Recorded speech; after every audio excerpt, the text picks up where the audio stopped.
Hello and welcome. It's 10 a.m. on Tuesday, the 19th of August. You're tuned in to our mid-morning newscast here on Arirang TV. It's fabulous to have you with us. I'm Mark Broome.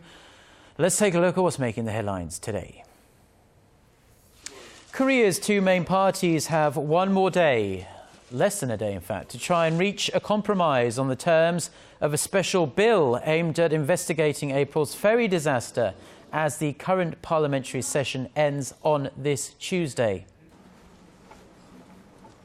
Pope Francis, returning to the Vatican after his historic five-day visit to Korea, says he could not stay neutral in the face of the agony felt by the families of the victims of April's ferry disaster and the victims of Japan's use of wartime sex slaves.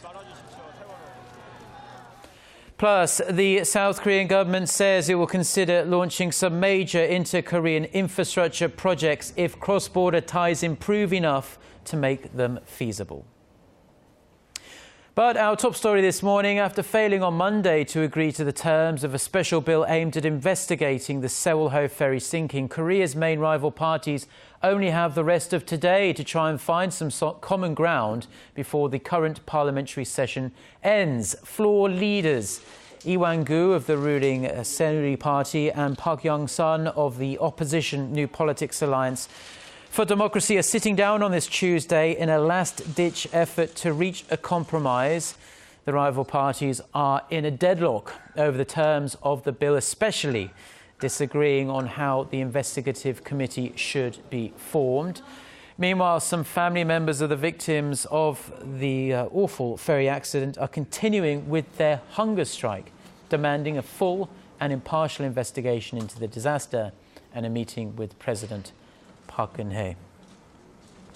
And in the latest developments in the sunken ferry probe, recently restored CCTV footage from the sunken ferry will be played in a courtroom on Friday in an effort to shed light on what exactly caused the sinking. The local branch of the Gwangju District Court said on Monday that footage taken from a video recorder that was submerged in the ferry for over 2 months will be played during a closed session with the surviving victims and also their lawyers present. Officials say the footage is believed to contain recordings in the moment just before the vessel began to sink. The Sewol-ho ferry, carrying nearly 500 passengers and crew, capsized on the morning of April 16th, over 4 months ago now, killing over 300 people. Even after all this time, 10 people remain unaccounted for.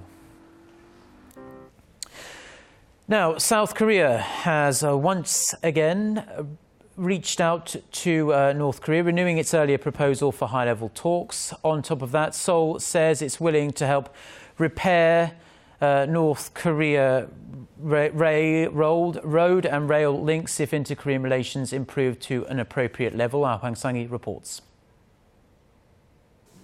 South Korea repeated its offer to North Korea on Monday for a round of high-level talks, saying it's willing to discuss any issue brought to the negotiating table. If North Korea assumes a responsible stance, we will be willing to discuss any issue for improving inter-Korean ties. I once again urge North Korea to agree to the high-level talks as soon as possible. If the offer is accepted, the possible lifting of South Korean sanctions against North Korea and the resumption of South Korean tours to Mount Kumgang could be discussed. While South Korea awaits North Korea's response, the Unification Ministry laid out detailed plans for a fresh inter-Korean infrastructure investment project in the report submitted to the National Assembly. These include reconstruction projects for the highway that connects the border town of Kaesong to Pyongyang and the railway that links Kaesong to the northern city of Sinuiju, both of which could begin as early as this year if inter-Korean relations improve. The report also said Seoul would be open to resuming trade and existing economic cooperation projects with the North and starting new ones, depending on the state of inter-Korean ties, hinting at a possible lifting of sanctions. Seoul imposed heavy economic sanctions on Pyongyang in 2010 after North Korea's torpedo attack on a South Korean warship. But in presenting the report to lawmakers on Monday, Unification Minister Ryu Gil-jae ruled out the possibility of a unilateral lifting of the sanctions, saying the North must come to the negotiating table first to discuss the issue. Hwang Sang-hee, Arirang News. Now, from his thoughts on the Sewol-ho ferry accident to the Korean victims of Japan's wartime system of sex slavery and also the ongoing conflict in Iraq, Pope Francis answered reporters' questions on Monday on his flight back home after his historic 5-day visit to South Korea. On some issues, the Pope said he couldn't stand by and maintain a neutral stance in the face of such agony and suffering. Our Connie Lee has more. As promised, on his flight back to Rome from Korea, Pope Francis held one last press conference. Wearing the yellow ribbon, a symbol of the Sewol-ho ferry sinking, the Pope was asked if he was concerned that his meeting with the relatives of the victims would be misinterpreted politically. To that, Pope Francis was clear that in times like this, it's not about being neutral. After half a day of wearing it, someone came close to me and said, "It is better to remove it. You should be neutral." But listen, one cannot be neutral about human pain. I responded in that way. That's how I felt. He was also not neutral about the Korean victims of Japan's wartime sexual slavery. He said the women, whom he met at a mass on his final day in Korea on Monday, retain their dignity to this day, even though they were exploited so cruelly. On the two Koreas, the Pope is praying and says he hopes the two countries will be reunited, stating that a divided country causes suffering. There are many relatives that cannot come together. That's suffering, but a suffering of a country divided. The Pope also spoke on other issues outside Korea, even commenting on the conflict in Iraq, saying the unjust aggressor against the minorities there, including Christians, must be stopped. He made clear, though, that he doesn't mean to make war. And with China, the Pope stated he's willing to go there even tomorrow, but only on one condition. We respect the Chinese people. The Vatican Church only asks for liberty, for its task, for its work there. There's no other condition. While a trip to China is to be determined, the Pope's next trip to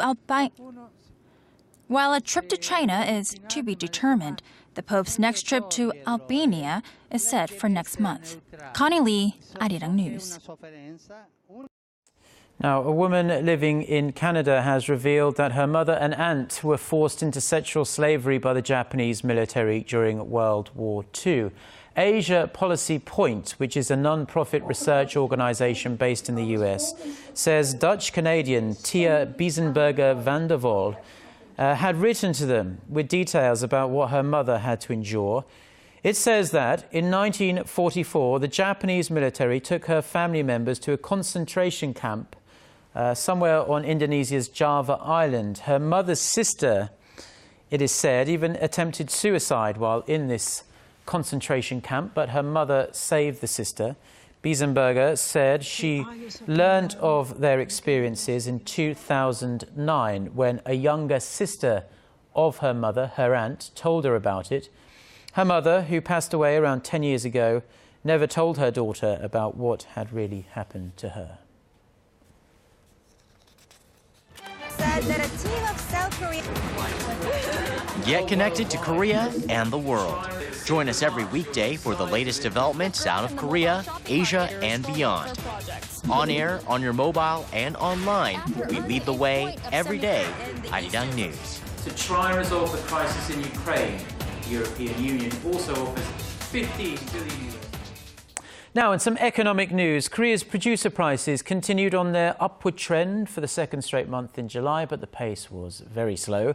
The Bank of Korea said on Tuesday that producer prices inched up 0.2% from last month from the previous year. July's index also marked a slight rise of 0.1% from a month earlier. The central bank attributed the bump in service prices, that rose nearly 2% on year, Earlier this month, the central bank cut the key interest rate to 2.25%, citing low inflationary pressures. Korea's trade volume with Japan has been slumping in recent months, largely due to the strength of the Korean won, but also Seoul's move to diversify its trading partnerships. Our Kim Ji-yeon has this report. Trade volume between Korea and Japan has dropped to its lowest level this year since 2009, totaling $43 billion in the first half. Korea's exports to Japan, ranging from smartphones and semiconductors to steel, dropped more than 5% from the same period last year.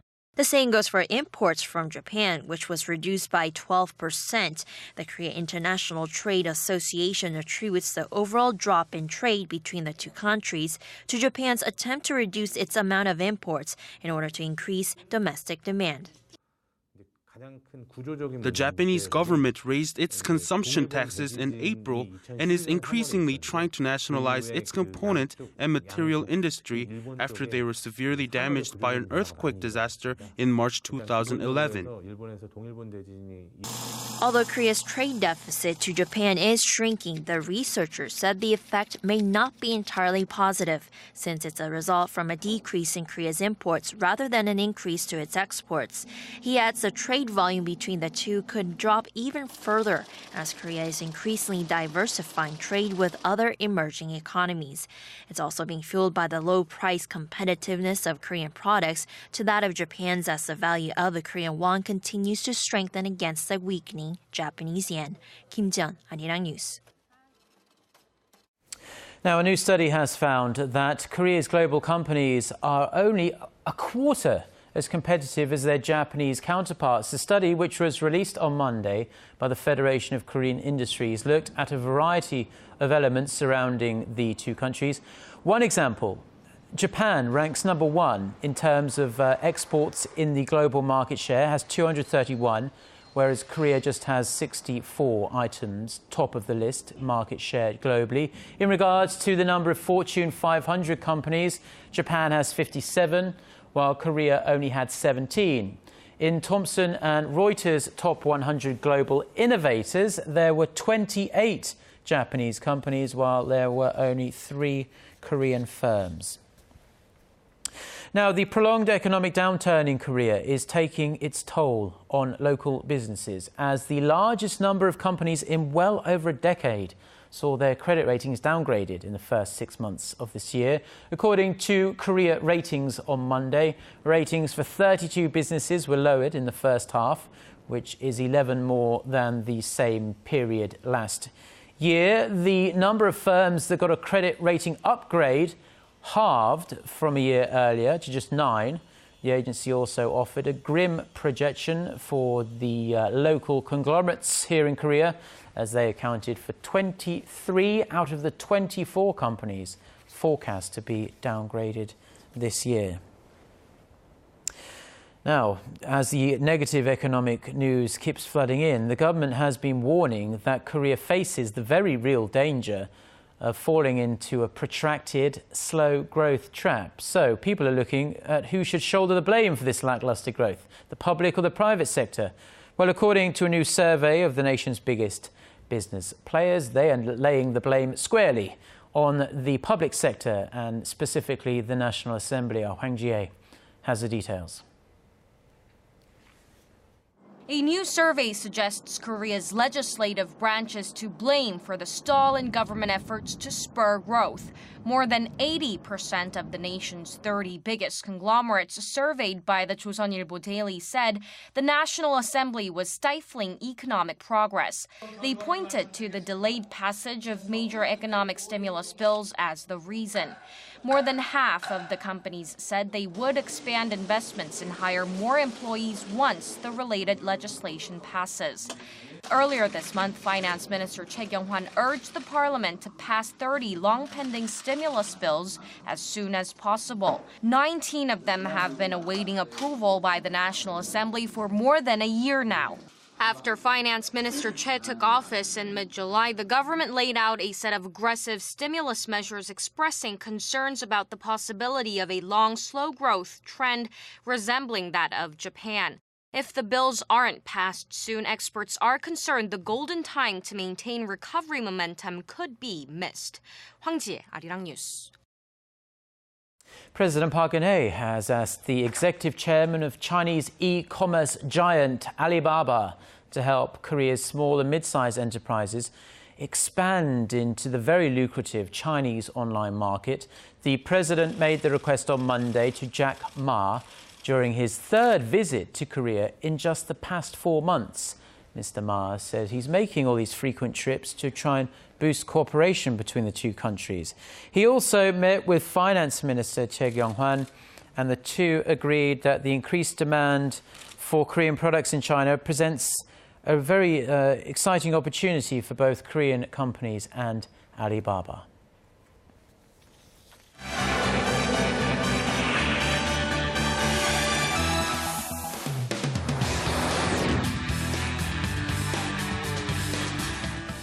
Time now for a look through the international headlines we're following on this Tuesday morning. For that, we turn to our Eunice Kim, standing by for us at our news centre. Good morning, Eunice. Hello, Mark.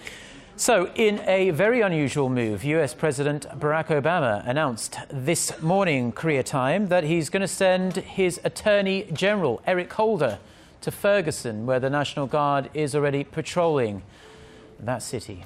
That's right, and if it wasn't clear before, it's being made clear now. The police shooting that killed 18-year-old Michael Brown is bigger than a local or a state problem, and the president's eyes are squarely on it. This move to send Attorney General Eric Holder is being seen as an unusually aggressive and swift response to assure the predominantly African-American community there that everything is being done to ensure that the truth is revealed and justice is done. Meanwhile, preliminary results from a private autopsy commissioned by Michael Brown's family found that the teen was shot at least 6 times, including twice in the head. It also said all the bullet wounds were to the front of the body, contrary to eyewitness accounts that said Brown was shot from behind. A third autopsy is slated to be conducted by a federal medical examiner.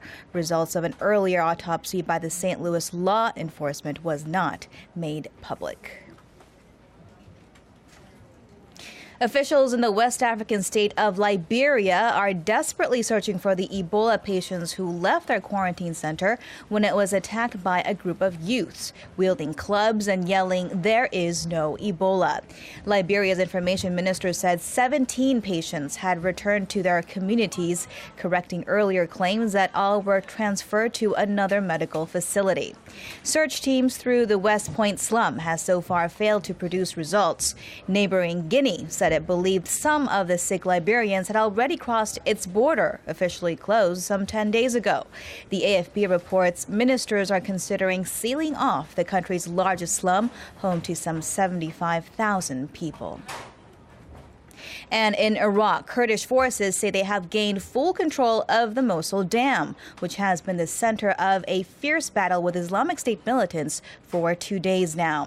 Earlier, Iraq's defense ministry had said forces had liberated a large part of the Mosul Dam with the help of U.S. airstrikes, which the Pentagon said had hit some 90 targets in and around the area. An Iraqi army spokesman said Iraqi and Kurdish forces hoisted the Iraqi flag over the hydroelectric dam, adding that at least 170 bombs were dismantled around the facility, though many more remain. He said IS militants had fled to regions near the south of the complex, hiding in homes and offices on the premises. NATO is ready to respond with military force in the event of another Crimea-style infiltration. This, according to NATO's Supreme Allied Commander in Europe, General Philip Breedlove, who said Article 5 would be applied if the aggression could be proven as carried out by an aggressor nation. The U.S. general added that the alliance is in the process of preparing for a new type of warfare, citing the Crimea precedent and developments in eastern Ukraine.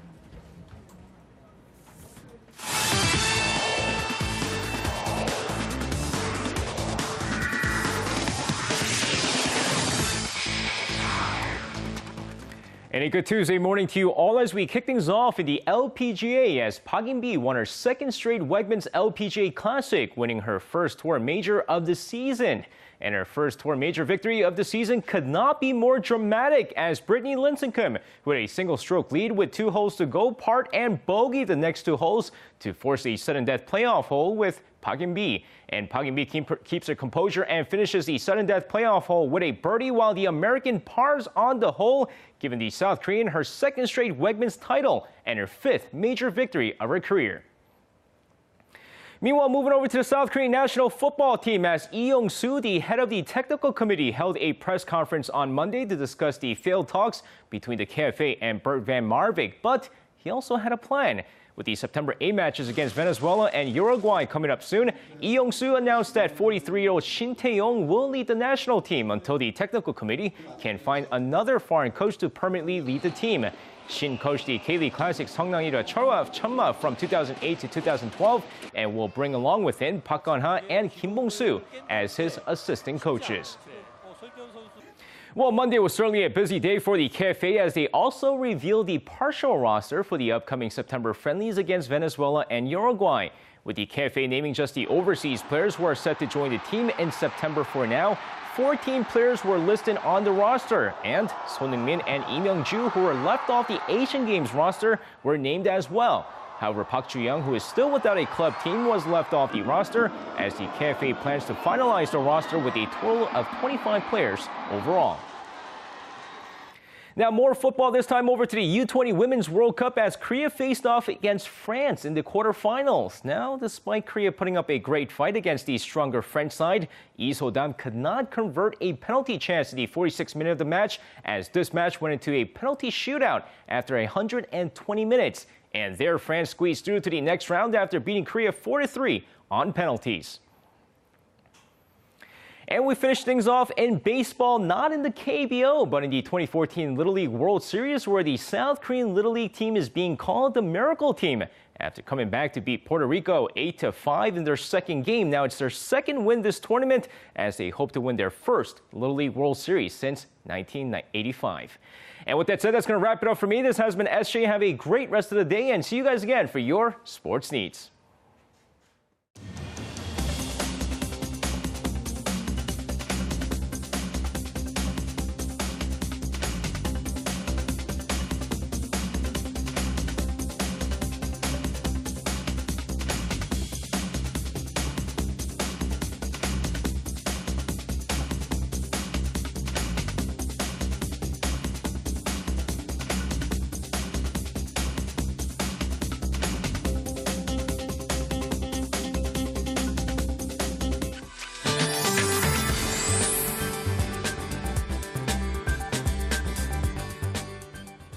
Well, the rain should taper off as we go through the day, and most regions will not see showers during the afternoon hours, but heavy rainfall will fall again in the southern areas and the eastern coast areas later tonight. Up to 200 millimeters of more rain is on the way for southern and east again, and 10 to 60 millimeters of showers are expected for upper provinces, including here in Seoul. And skies will stay under mostly overcast throughout the day across the nation, and the daytime high will be similar to yesterday, hovering in the mid-20s. So let's take a closer look at those temperatures. The afternoon high in the capital, Daegu, will rise to 25, while Gwangju and Busan will have highs of 26 and 27 respectively. And for other regions, it looks like Jeju Island should be getting up to 27. Daejeon will top out at 25, and Dokdo should see highs of 23, while Mount Kumgang reaches at 17. Well, we'll see on and off rain continuing this week. It seems like we'll have a lot of rain expected here in Seoul on Thursday, and temperatures will stay in the mid-20s until the end of the week. Well, that's all for Korea, and here's the international weather for viewers around the world.